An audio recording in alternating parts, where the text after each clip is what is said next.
Good afternoon, Miss Margelus. Good afternoon, ma'am. Okay, Miss Margelus, can you tell me about yourself? My name is Margelus Aquino Silis, 26 years old. Okay, I have few questions for you to answer, so let's start. Why do you want to work as a maid? I want to work as a maid because I want to help my mother, especially my daughter. Why you choose Malaysia when there is a lot of other country? Malaysia is a safe country.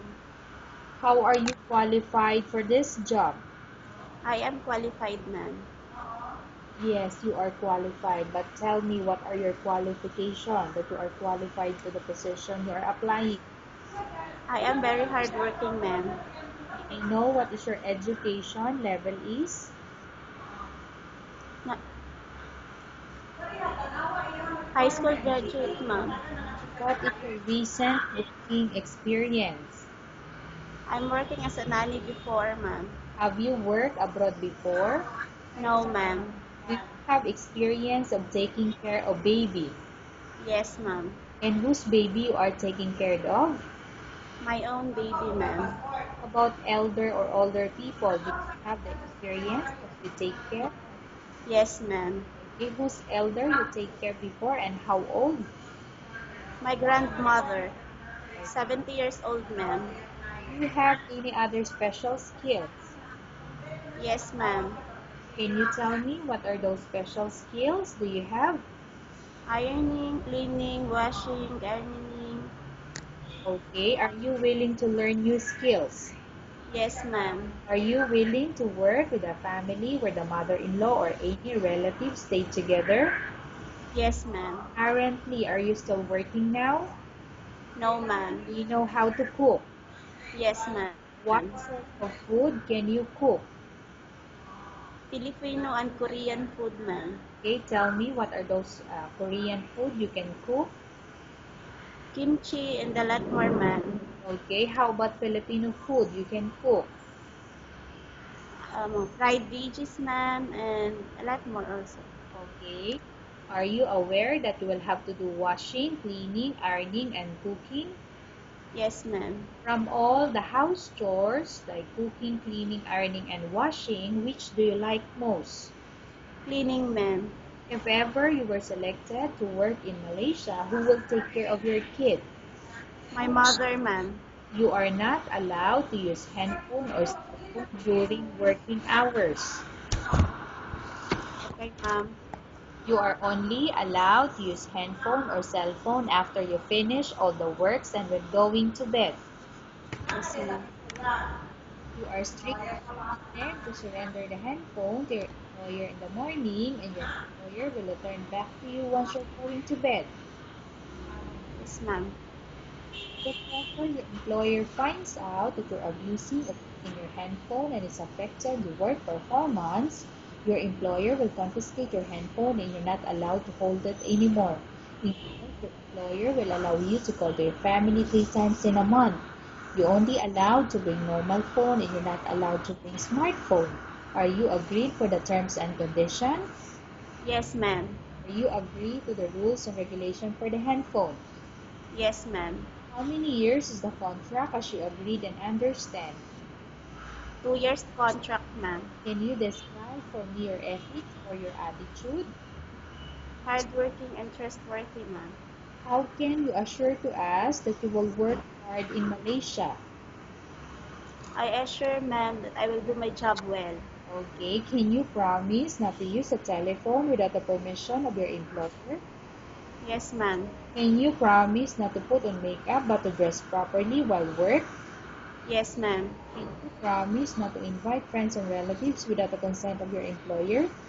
Yes, ma'am. Can you promise not to ask for advance salary from your employer under any circumstances? Yes, ma'am. Do you really understand the rules and regulation of the agency? Yes, ma'am. Do you pay any placement fee for you to come to Malaysia to work as a No, maid? no, ma'am.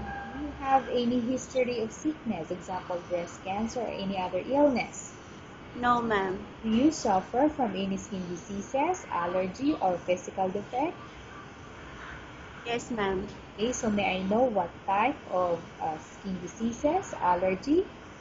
Skin allergy, ma'am. Okay. Have you suffered from any serious illness? No, ma'am. Do you smoke? No, ma'am. Do you have any tattoo in your body? No, ma'am. Do you take any prohibited drugs before? Sorry, ma'am. Okay. Do you take any prohibited drugs before? No, ma'am. Have you undergone any operation or surgery? No, ma'am. Are you medically fit or are you fit to work? Yes, ma'am. Are you in any medication? No, ma'am. Are you allergic with any food? Yes, ma'am. Okay, so may I know what type of food you are allergic? Seafoods, ma'am. Like for example, Crabs and shrimp. are you prepared to work for the employer of any race? Yes, ma'am. Are you prepared to eat the type of food taken or given by your employer? Yes, ma'am. Are you afraid being left alone in the house? No, ma'am. Are you afraid of dogs or other pets? No, ma'am. Can you promise to work according to instruction from your employer? Yes, ma'am. Do you have any immediate family working in Malaysia? No, ma'am. Okay, Miss Margelus, we have finished our question section. Let's go to case study. I have a case study for you and I want you to answer me truthfully.